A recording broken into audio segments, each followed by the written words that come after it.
poco mal en este momento, pero sí, ya creo que ya estamos nuevamente. Voy a volver a proyectar. La sanitaria fue aprobada con acto resolutivo 543 del 25 de junio del presente año. Y básicamente tiene aspectos muy generales en los que se va a intervenir por cada estrategia sanitaria o etapa de vida. Es contribuir a la protección, a la promoción y recuperación de salud de la población en los diferentes escenarios del COVID, mediante una reactivación progresiva de las prestaciones de salud según la prioridad sanitaria. Sabemos que tenemos prioridades sanitarias a nivel de toda la región, entonces nosotros vamos ahí a hacer la incidencia de acuerdo a la prioridad que nosotros tengamos como Amazonas. ¿Qué oferta el primer nivel de atención con un enfoque de cuidado integral basado en la persona, en la familia y en la comunidad? Bien, nuestro objetivo es brindar lineamientos técnicos, normativos que permitan, como les decía yo, de una manera progresiva, porque vamos a encontrar los escenarios en los que de repente, en este momento, yo no tengo ningún caso, pero quizás el día de mañana pasado ya aparezcan casos o quizás no tenga casos, no tengan notificados ningún caso, pero ya con prueba rápida yo puedo saber, por lo menos de un paneo, de que hay presencia de casos, entonces mi paquete de actividades se va a modificar. Entonces esto es bastante dinámico, porque puedo pasar de un escenario en el que tengo muchos casos a que después de 2 semanas o un mes también ya no los tenga, como ha pasado en algunos lugares. Eso relacionado a la provisión de servicios que se tengan en el primer nivel de atención en el contexto de la pandemia en los servicios que sean públicos y privados del ámbito regional. Entonces, dentro de este trabajo de elaboración colectiva, se han tomado 4 aspectos que son muy importantes para la gestión de todo establecimiento de salud. El recurso humano como parte básica de la atención y que ustedes saben que ahora tenemos una normativa a servir y que la normativa a servir, ¿qué es lo que ha hecho en nosotros como recursos humanos? Darnos 3 modalidades de trabajo. Una modalidad de trabajo presencial, una modalidad de trabajo mixta y otra modalidad de trabajo remota, en la que se incluyen básicamente las personas que tienen algún tipo de morbilidad o de riesgo ante la enfermedad del COVID y que realizan actividades básicamente relacionadas a la telemedicina y teleorientación. Por otro lado, el componente de la gestión del suministro, para que llegue un medicamento, un sumo, un producto farmacéutico a un establecimiento de salud, pasa por todo un proceso. Un proceso desde el que yo planifico desde el año anterior qué medicamentos son los que voy a requerir, por ejemplo, para el 2021, que es un trabajo que ya se ha realizado con todos los coordinadores, cuánta cantidad de antirretroviral, cuánto es el abastecimiento para los laboratorios, cuánto de insumos de pruebas rápidas yo voy a necesitar en el año, de acuerdo a eso a una meta que ha sido programada con cada uno de ustedes. Luego pasamos de esa planificación a un proceso de compra, bajo las modalidades de la compra nacional por cenares, las compras regionales y las compras más locales que se puedan realizar. Pasamos un proceso de almacenamiento, luego que ya se compra el medicamento y los productos farmacéuticos, a almacenar, teniendo en cuenta las buenas prácticas de almacenamiento, posteriormente hacer las transferencias y distribuciones para que estos productos farmacéuticos, insumos, lleguen a cada uno de los establecimientos de salud y ustedes le den el correcto uso. En relación a la gestión en redes, ustedes saben perfectamente que tenemos actividades no COVID dentro de las que incluimos las estrategias sanitarias. Estas actividades que son no COVID, pues se van a manejar como se hacían antes y que las realiza pues todo el primer nivel de atención utilizando el sistema de salud integrado. Pero cuando utilizando el sistema de salud bajo el nosotros estamos acostumbrados a trabajar, atendemos un paciente, lo referimos, utilizando las referencias de establecimientos de salud a microredes, de microredes a hospitales. Pero cuando se trata de un caso que es COVID, lo puede atender cualquier prestador de salud. Si estamos por ejemplo, en Bagua, y yo tengo un paciente que tiene COVID, este paciente puede llegar al hospital, podría llegar a e-salud, podría llegar a la sanidad, de manera de que va a ser atendido en cualquier servicio de salud, independientemente del prestador que sea. A eso se refiere el tema de gestión. Y el gestión de la información, básicamente, todas las actividades que nosotros estamos realizando tienen un marco de registro. El marco de registro no COVID, ustedes lo conocen muy bien, es el GIS-Web, el NOTI-SP. En el caso de VIH, básicamente utilizamos las hojas de monitoreo y los padrones nominados. Y en lo que es acciones de COVID, utilizamos el sistema, el SIS-COVID, con todos sus Fs que tengan, ¿no? El F100, F200, F300, F400, etcétera, y también el NOTI-SP para la determinación del caso, y una información aparte también que usa nuestros compañeros de laboratorio. Entonces, después de pasar de un tema de gestión básica, de cómo se trabaja en un establecimiento de salud, para la directiva se ha considerado también los aspectos de organización. ¿Y qué es lo que a nivel organizacional se tiene que tener en cuenta? Se tiene que tener en cuenta de que hay que tener un enfoque intercultural y eso ustedes muy bien lo manejan. Tanto ustedes como Condorcanqui, Babo como Condorcanqui, y por el mismo contexto de tener población Aguajún y Huambisa, ustedes de alguna u otra manera se han adaptado para poder darle a cada prestación que realizan el enfoque intercultural. La cartera de servicios, cada establecimiento de salud, ustedes saben que ahora se utiliza, según la parte normativa, un área COVID y un área COVID. Área COVID, que es donde va a llegar los pacientes que no tienen un síntoma, donde yo le voy a dar una prestación de manera regular, y el área COVID, donde van a ir los pacientes que definitivamente pues tienen COVID y que debería estar, si es que no tenemos ambas áreas, con dos puertas de ingreso diferentes dentro de un establecimiento de salud, tendría que buscarse y hacer la gestión respectiva con los órganos locales para que se pudiera atender pues fuera o como se hace pues en otros lugares como una especie de campaña. Sé que cada uno de los contextos, sobre todo en Babo y Condorcanqui, no nos dan la facilidad de poder hacer este trabajo. Es muy difícil poder, dentro de un establecimiento de salud, sobre todo en los más alejados, tener ambos ambientes.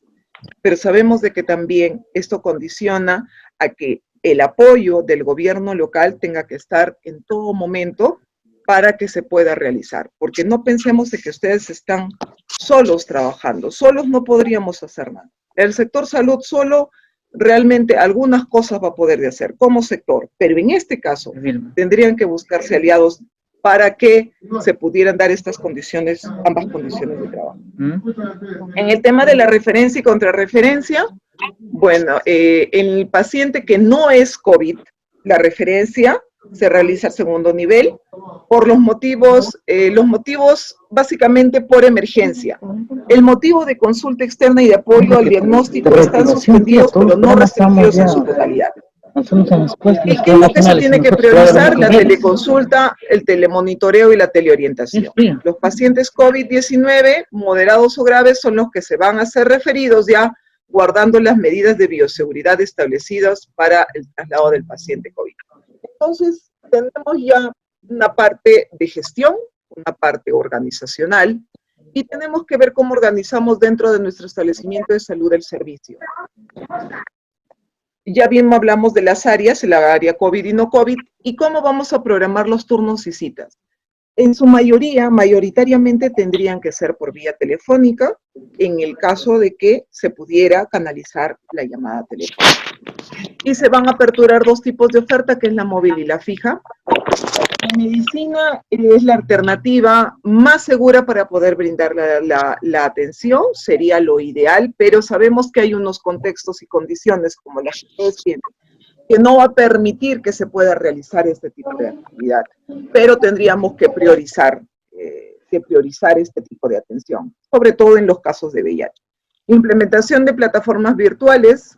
Esto ya lo dejamos como parte organizacional de la red de salud, que muy bien tiene ahora esta plataforma Zoom, que ustedes pueden comunicarse y poder capacitar a su personal de salud, y aparte también hacer telemedicina, porque nos podemos conectar con el mismo paciente a través de estos canales de atención.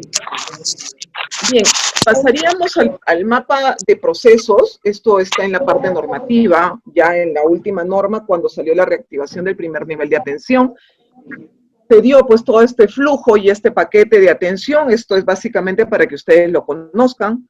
Tenemos un autotriaje que puede ser un triaje digital, puede ser el triaje diferenciado presencial y el triaje diferenciado presencial por visita domiciliaria.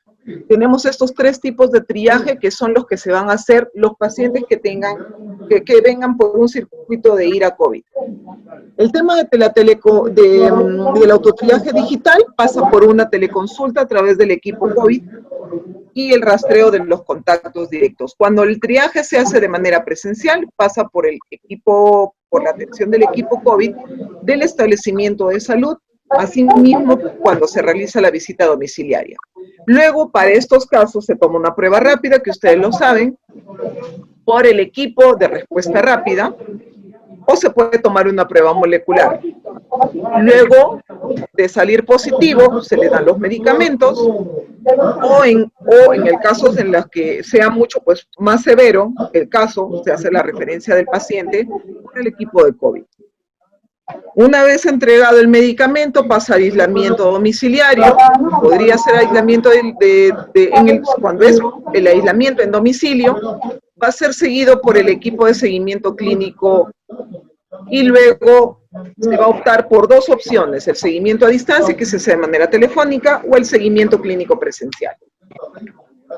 Luego, si es que no se va a dar del medicamento y de repente esto requiere una referencia, se puede transportar de manera asistida al paciente, hacer un aislamiento en estos centros de asistencia y aislamiento temporal, y puede darse el caso de que se le dé de alta al paciente. Si esto se complica aún más, se traslada al paciente a un hospital que tenga UCI o hospital que no tenga UCI, hasta el alta hospitalaria. Y bueno, en el peor de los casos, el manejo de cadáveres por el equipo que maneja cadáveres. Y esto es lo que nos corresponde a nosotros. Nosotros nos corresponde el primer nivel de atención. Pasamos del triaje, que puede ser digital o presencial, pasamos después de hacer el triaje digital a una teleconsulta, programación para telemonitoreo, teleorientación, teleconsulta. Cuando el triaje es presencial y llegan al establecimiento de salud, se hace la programación de la consulta o la visita domiciliaria o la atención de la urgencia y de la emergencia. Que puede ser, por ejemplo, ¿no?, un caso de una gestante. Se hace la visita o la consulta. Si es caso de una emergencia, se programará el traslado de asistido del paciente para el internamiento respectivo en otro nivel de atención. Y en el caso de que nosotros tengamos que resolver la consulta, pues entramos nosotros, las intervenciones de salud prioritarias, en este caso vamos a hablar de VIH. Si se requiere atención laboratorial o se va a requerir de una referencia para diagnóstico por imágenes o la atención directa de fármacos. Se hace la dispensación del medicamento y se va al domicilio. O si no, también en el caso que se requiera, la referencia del paciente a hospitalización en un nivel superior. Entonces, para que, obviamente, pues, como les mencionaba anteriormente, nosotros tenemos, una cosa es el área COVID y no COVID, que no quiero que se confunda. Eso es a nivel del mismo servicio de salud. Pero para la prestación en sí que nosotros queremos dar con la directiva, vamos a considerar si dentro de la jurisdicción de nuestro establecimiento de salud no tenemos casos, o si dentro de la jurisdicción de nosotros trabajamos, hay ya casos de COVID. Entonces, ¿para qué? Para que ustedes también, la idea de esta directiva es que ustedes, como personal de salud, cuenten con todo que les tiene que garantizar, en este caso la red de salud, para que ustedes puedan realizar su labor. En todo momento y sin excepción, la medida de bioseguridad tiene que estar presente para la atención. ¿Eso qué quiere decir? Que yo tengo para atender mi equipo de protección personal. Tengo que tener los implementos de aseo para la desinfección del ambiente y los equipos. Tengo que en todo momento guardar el distanciamiento físico que se requiere, otras normas también de bioseguridad del paciente y el lavado de manos, que eso no debe faltar. Y esto es para ambos escenarios, porque ustedes pueden decir, pues que yo no tengo casos de COVID dentro de esa jurisdicción, pero no sabemos quién está sintomático. Y lo que prioriza es la protección de nosotros como recurso humano. Entonces vamos a ver qué actividades y qué paquete se va a dar en un escenario de que en mi jurisdicción yo no tengo casos de COVID, no tengo nada. En ningún momento yo tengo que perder la vigilancia epidemiológica del COVID. ¿Eso qué quiere decir? Pues que yo manejo mi lista de chequeo, de síntomas. Si detecto que hay algún síntoma, bueno, ya no va a ingresar por el área no COVID, sino que tiene que ser manejado por el área COVID y por el personal que está atendiendo en el área COVID. Las actividades no COVID está referido fundamentalmente a la implementación de, como les decía yo, estrategias, etapas de vida y componentes de salud, para lo cual se utiliza el mapa de procesos, el que les presenté anteriormente, en el que estaba intervenciones sanitarias. Y las condiciones para VIH son las siguientes. En la admisión y triaje, yo tengo que implementar esta actividad básicamente por llamadas telefónicas, en su mayoría. Cuando no se puede resolver el caso mediante una llamada telefónica, se va a programar ya la cita con un horario diferenciado, porque lo que tenemos que evitar, y eso ustedes lo saben, es el hacinamiento dentro del establecimiento de salud. En todo momento, el paciente debe portar una mascarilla recomendada para la comunidad, uso de la mascarilla y la higiene de manos antes de que vayan a ingresar al establecimiento de salud. Los pacientes, si tienen alguna infección de transmisión sexual, VIH, hepatitis B, y además tengan sintomatología compatible con COVID, va a tener que ser referido directamente al área COVID, porque tampoco podemos tener riesgo, ustedes saben, al paciente VIH, sobre todo cuando no es un paciente adherente. Cuando no es un paciente adherente, tiene un mayor riesgo de que pueda contraer y que eso puede ser muy fatal para este PBS.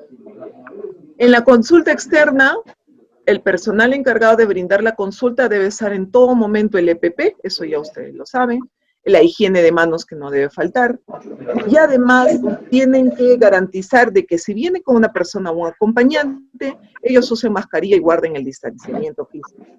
¿Qué es lo que nosotros vamos a brindar en un área, en un ambiente en el que no, yo sé que no tengo casos? ¿Puedo hacer atención médica periódica? Porque ustedes saben que, bueno, tenemos población clave, no lo podemos negar, HSH, mujeres trans, trabajadoras sexuales, que su atención ha disminuido mucho en este contexto de pandemia.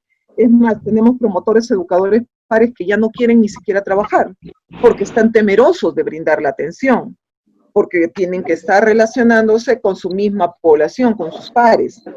Así que esa es una actividad que igual se ha considerado dentro de la directiva, pero que sabemos perfectamente que existen condiciones en las que no se pueden dar. Y estamos aceptando ese tipo de condiciones.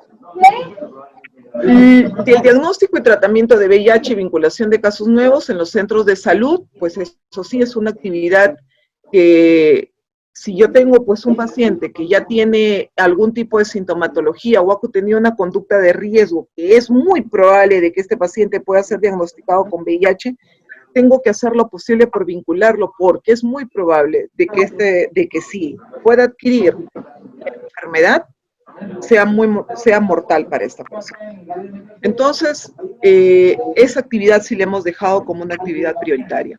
La atención integral de los PBBS en los centros TAR, en este caso sería en el Centro de Salud de IMASA, más los centros de dispensación que están brindando solamente pues la dispensación de medicamentos.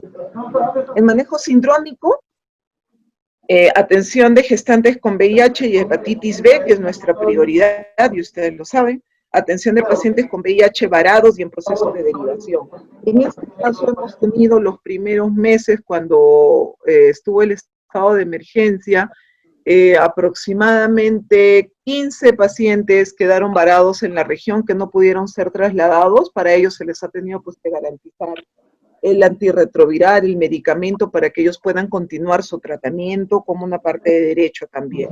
Entonces a ellos pues se les ha hecho la dispensación respectiva para los 3 meses lo que ha llevado a que también tengamos un mayor gasto y uso de algunos antirretrovirales que teníamos, que teníamos menos mal que habíamos solicitado y que han servido para poder atender este tipo de población. Ay, ya. En relación a la presencial en domicilio, pues, ¿qué se va a poder atender? Se puede atender población clave, además de dispensar preservativos y lubricantes, pues que son necesarios para este tipo de población, porque si no, pues imagínense pues cómo aumentaría los problemas dentro de la población clave.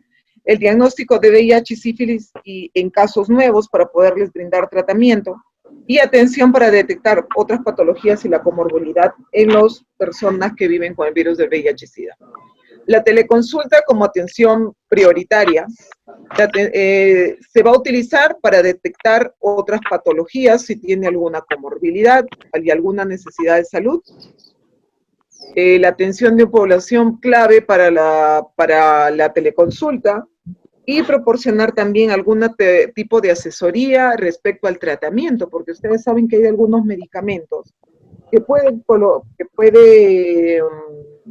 que pueden darle al paciente algunas sensaciones que ellos nunca han vivido, que por ejemplo tenemos con el Efavirenz, ¿no? Sueños vívidos y algunas otras molestias que ellos tienen que tener el conocimiento y quizás quieran preguntar, para eso utilizamos la teleconsulta. Y también para saber si este paciente lo sigue tomando y cómo le va con el medicamento. El apoyo en relación al apoyo al diagnóstico, se estaría dando todavía pues las actividades de tamizaje, no de manera como campaña, pero sí a demanda de pacientes que clínicamente pues son sospechosos para VIH o hayan tenido alguna exposición a riesgo, como por ejemplo una violación sexual. También hay que tomarle una prueba rápida para saber su estado serológico. Solicita exámenes de laboratorio según el funcionamiento del flujo de laboratorio. El laboratorio ha estado netamente basado en actividades COVID.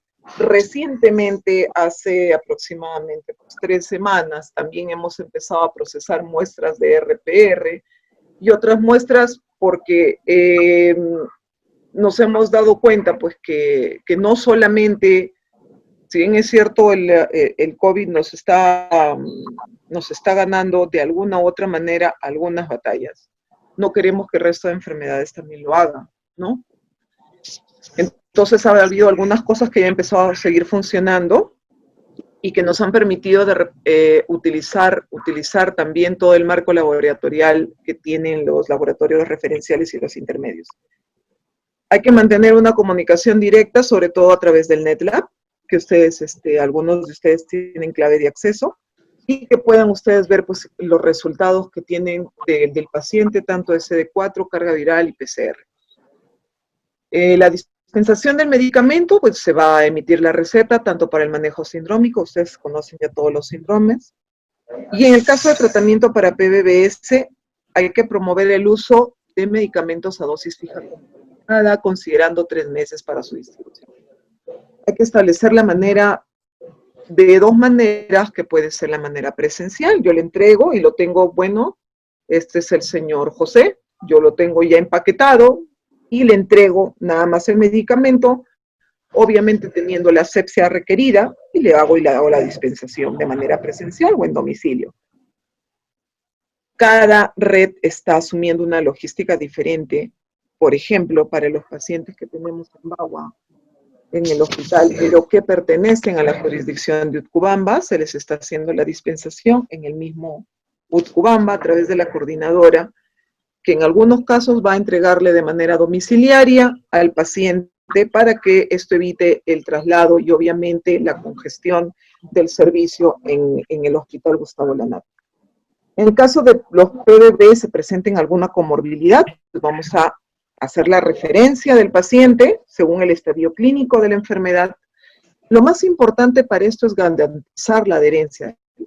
Si garantizamos la adherencia, evitamos obviamente pues la complicación, excepto pues que haya llegado ya en un estadio SIDA. Se realizará la referencia a un nivel de mayor capacidad resolutiva y se comunica previamente pues la referencia con el equipo TAR encargado de la atención y también se coordina la contrarreferencia. Deme un 5, por favor, voy a contestar una llamada.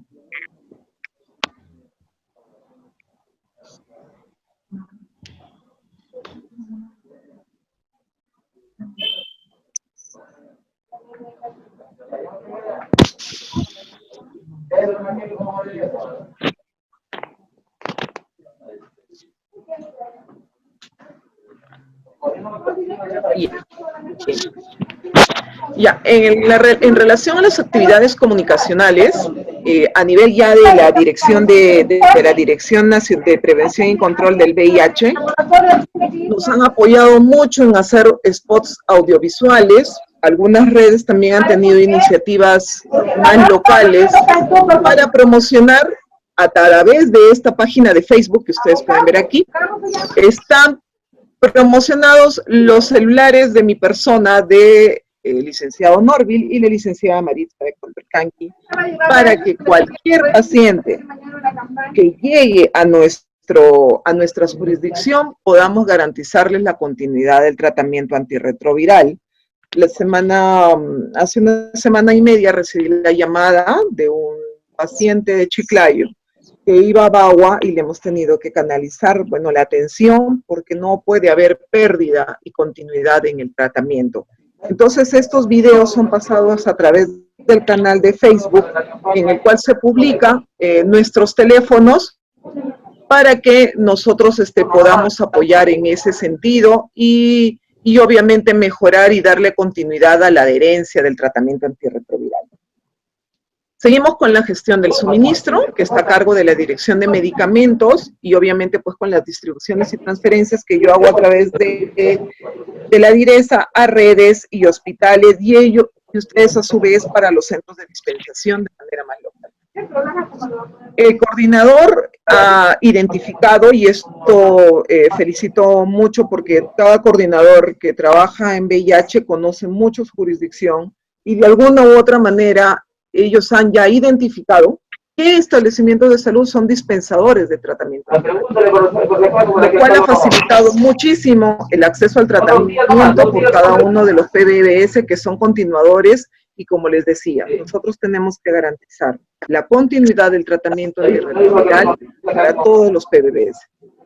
Pensamos en un escenario que tengamos casos de COVID, que obviamente pues ustedes saben que las reglas se mantienen, el uso EPP correcto y es válida también la directiva para que nosotros de alguna u otra manera se solicite a cada una de las unidades ejecutoras garantizar todos estos insumos para los establecimientos de salud. La atención se garantiza igual atención integral y intramural y extramural. Se prioriza la llamada telefónica, como se ha hecho en el caso anterior, y también la circunstancia de que si llega con que algún paciente con alguna sintomatología compatible a COVID, pues se ha referido pues, al área COVID. La presencial en domicilio, vamos a, digamos que, compactar un poco más la atención, básicamente al diagnóstico y tratamiento de casos nuevos, la atención de los CPBBS continuadores para hacer la dispensación por 3 meses y la atención de gestantes con VIH sífilis. Atendemos igual pacientes que están varados y que por motivos del COVID no han podido retornar, aunque ya sabemos que ahora hay un contexto de movilización. Cuando hicimos la directiva no había este contexto, sino ya no estaría aquí esa salvedad, pero sí lo hemos tenido que dejar, pero obviamente, independientemente de cuál sea la jurisdicción donde se haya atendido, tenemos que saber cuál es el tratamiento que sigue este paciente y tenemos que garantizar la continuidad. En el tema de la población clave solamente hacemos distribución, si es que lo solicitan, pero como les decía anteriormente, es una actividad que está restringida por los mismos promotores educadores pares que tienen mucho temor de realizar esta labor en este momento. La consejería y la asesoría respecto al tratamiento y la adherencia al TAR es algo que tenemos que continuar haciéndole porque sabemos de que hay algunos pacientes que tienen poca aceptabilidad con el esquema del FAIL. En las precisiones que en el tema de la teleconsulta, em, la atención para patologías que tengan que ver con con otras comorbilidades y necesidades de salud que tenga. Proporcionar también al usuario, eso lo puede hacer también bajo la modalidad presencial como por la teleconsulta. El tamizaje continúa siempre y cuando sean pacientes clínicamente sospechosos y de preferencia todo el tema laboratorial, si es que se puede a los PBBS, sería lo ideal. Pero principalmente tenemos que garantizar las cargas virales de la gestante en el primer y el tercer trimestre para saber cómo están con las copias. Si está por debajo de 1000 copias, pues sabemos que está indetectable. Y ahí también trabajo de nuestros compañeros de la Estrategia de Salud Sexual y Reproductiva para la atención del parto, en este caso de gestante. El PCR también en el recién nacido expuesto también es importante y lo hemos considerado obviamente pues dentro de este paquete. La dispensación del medicamento básicamente o bien lo recoge el familiar o bien lo llevamos al domicilio para obviamente pues garantizar de que no haya ningún tipo de contaminación dentro del establecimiento de salud. Si es una persona que está usando TDL, yo armo mi paquete por 3 meses, que serían 90 tabletas de TDL, y le entrego en una bolsa de papel, lo que ustedes pueden, al familiar o al domicilio de la persona, ¿no? Hay que promover el uso de las dosis fijas combinadas, que sabemos ustedes que ahorita tenemos 2 tipos de dosis fija combinada, que es tenofovir, entricitabina, efavirenz, que es la tripla, y tenemos tenofovir, dolutegravir, lamivudina, el TDL, que también utilizamos en dosis fija, que es la que utiliza la mayoría de pacientes que son de IMASA. Seguimiento clínico lo podemos hacer usando llamadas, videollamadas, y si necesitamos utilizar el seguimiento, algún tipo de mensajería, mensajes de texto, lo podemos usar. Obviamente, y canalizar la llamada de manera telefónica y coordinar una visita domiciliaria, evaluándolo eso con el equipo de tratamiento antirretroviral. Esa es una foto de cuando recién empezamos, se acordará el licenciado Norville, en el año 2015, inaugurando el Centro de Salud de IMASA, el equipo TAR en el Centro de Salud de IMASA. Seguimiento de las gestantes con VIH, sífilis y hepatitis B para verificar la adherencia según el protocolo de la atención. La información, como lo hicimos en la manera anterior, el registro de codificación, el que ustedes conocen, no dejemos la vigilancia epidemiológica de casos y les explico por qué y la importancia. En el caso de la gestante, todo medicamento que va a llegar a nivel del CENARES y del MINSA, o sea, ustedes saben que ya la programación del próximo año hay un cambio en el esquema del tratamiento de la gestante, que incluye un medicamento que se llama raltegravir. Entonces, para poder programar, y esto ya le hemos conversado con el licenciado Norville, porque con él nos hemos encargado de programar el número de la gestante, ellos programan según la ficha epidemiológica que fue notificada en la base de datos del NOTI-SP de epidemiología. No basta con decirle, miren, yo para el 2021 calculo 50 gestantes, que es más o menos lo que nosotros tenemos. Tiene que estar cada una de las fichas epidemiológicas de la gestante, tiene que estar en la base de datos de epidemiología para que nosotros podamos garantizar el medicamento que va a venir el próximo año. Por eso, en este contexto o sin este contexto, nosotros tenemos que garantizar como coordinadores de ITS-VIH que se notifique el caso. Yo los felicito porque la notificación ha mejorado a través de los años de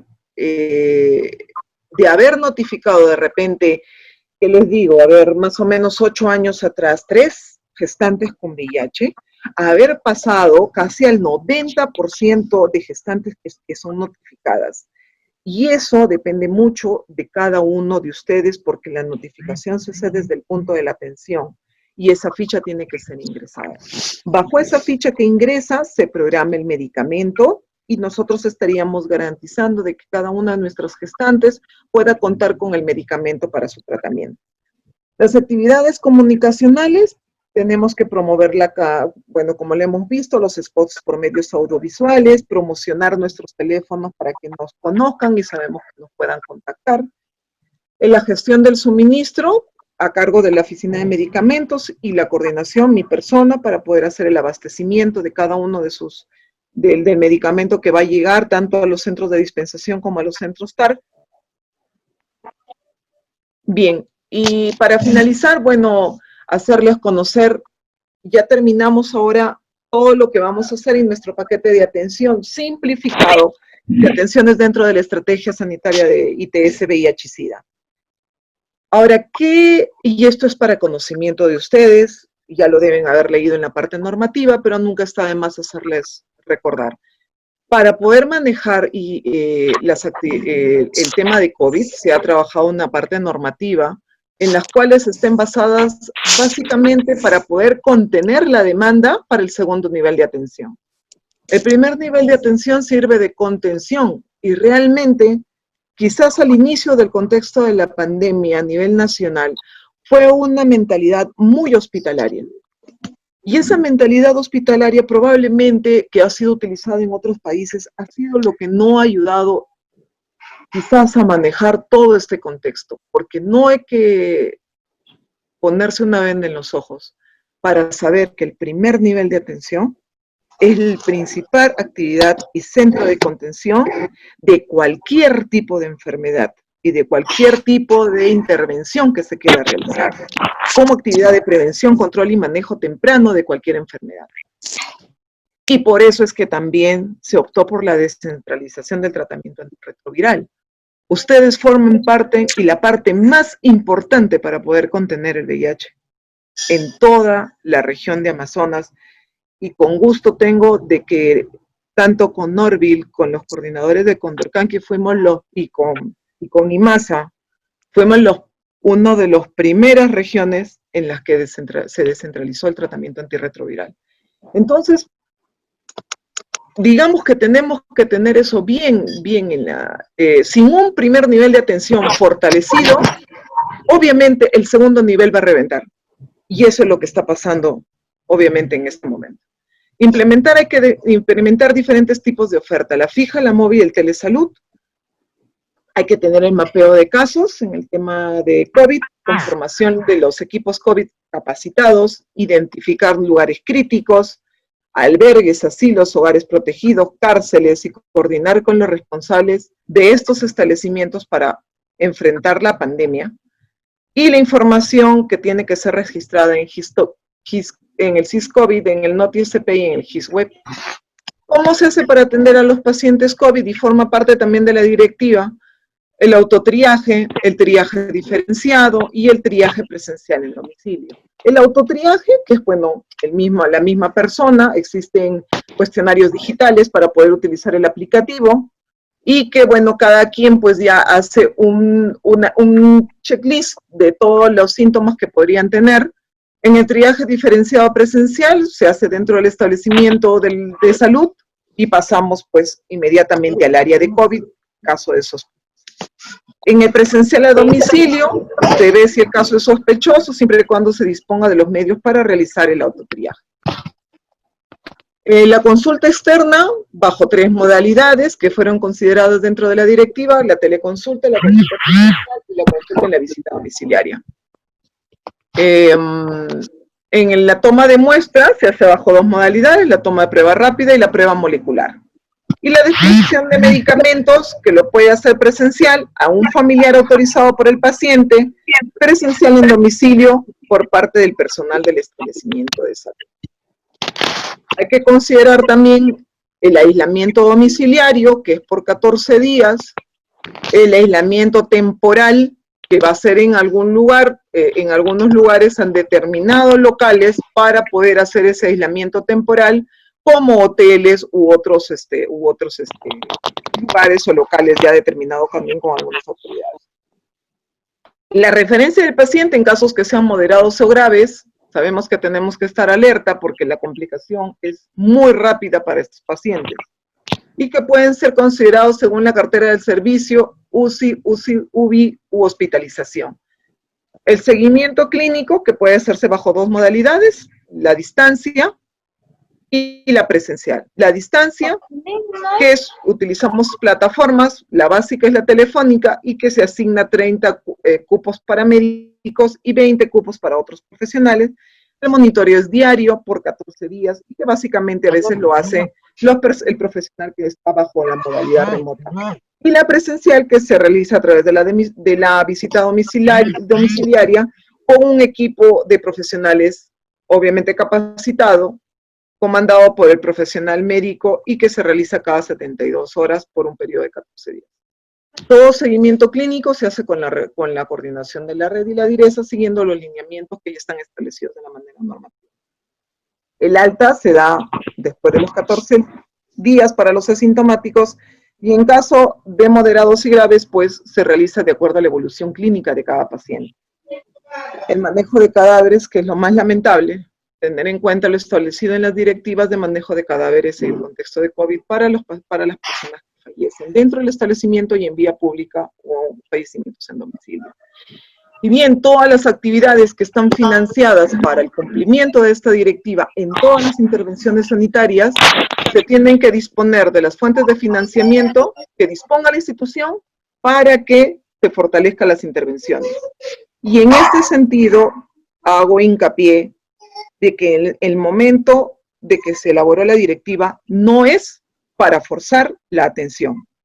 Es básicamente para que tengamos organizacionalmente cómo es que se tiene que hacer el trabajo. Nosotros lo que queremos es que ustedes, para que atiendan, se haga un cumplimiento de toda esta parte que nosotros hemos empezado a hablar al inicio. Organización de la prestación. Entonces tenemos que estar para no estar después lamentando de que tenemos personal de salud infectado y con consecuencias tan lamentables como las que tenemos en este momento. Bien, y para finalizar, pues agradecerles por la presentación. Tengo ahí dos fotos de nuestra apertura del Targa en IMASA del año 2015. Ahí tenemos a nuestra colega Vilma. Y esta foto al lado derecho, que fue tomada el año pasado, y que tenemos en ambas fotos al doctor pues, Luis Pérez de Miguel, que de verdad lamentamos mucho su fallecimiento. Y como compañeros de trabajo, de verdad, y se los digo, no queremos que siga pasando esto. Queremos que se trabaje de la manera correcta, que ustedes cumplan un paquete simplificado de atenciones, pero protegidos y cuidados. Ese es el sentido de la directiva. Y que obviamente, pues, ese trabajo que ustedes hagan esté basado en la protección de ustedes como recurso humano importante para nuestra institución y también para sus propias familias y sus propios hogares. Lamentable el hecho, mi más sentidas condolencias a todos ustedes como Red de Salud de Bagua por la pérdida de un gran profesional, de una persona de verdad que siempre ha estado comprometida, y por todos nuestros compañeros, enfermeros, enfermeras, obstetras, biólogos, técnicos de salud, técnicos sanitarios, que han estado en todo momento en la primera línea de batalla y que lamentablemente hayan tenido que perecer realizando su trabajo y poniéndole la cara a todo y dándole de todo a estos pacientes. Bien, les agradezco mucho. Si hubiera alguna pregunta,